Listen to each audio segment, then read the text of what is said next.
જય ગૌ માતા મિત્રો, શ્રી હરિઓમ ગૌશાળા ગૌ હોસ્પિટલ અનાવાડા પાટણ એટલે કે આપણું ગૌધામ અનાવાડા.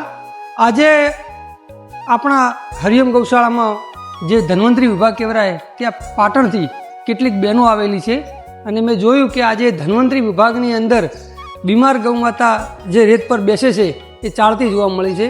તો આજે એમનો પરિચય લઈએ કે બેન, તમે ક્યાંથી આવો છો અને આ જે પુણ્યનું કામ આપ કરી રહ્યા છો એના પાછળનું કારણ શું છે. તો જોડાયેલા રહો, આપણે બહેનો સાથે વાત કરીએ. જય ગૌ માતા બહેનો. જય ગૌ માતા. અંબાજી રોડ ગાયત્રી પરિવાર જે હસમુખભાઈ બિરલા જે ચલાવે છે ને, અમે લગભગ અહીં કેટલા વર્ષોથી આવીએ છીએ. ઝાડે અમે એટલા વાવ્યા છીએ, વૃક્ષો પણ અમે લગભગ 10,000 જેવા અમે વૃક્ષો વાવ્યા છીએ. અને આ કથા હતી એ વખતે પણ અમે સેવા ઘણી આપી છે.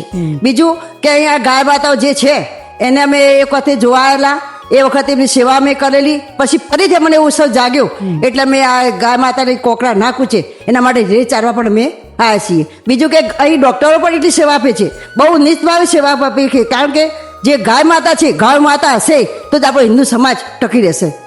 કે ગાય માતાથી જ આપણું જે હિન્દુ તત્વ જળવાઈ રહેશે, ગાય માતાથી જ આપણું કલ્યાણ થશે અને ગૌ માતા હશે તો જ આપણે આગળ નભીશું. જય ગૌ માતા. જય ગૌ માતા.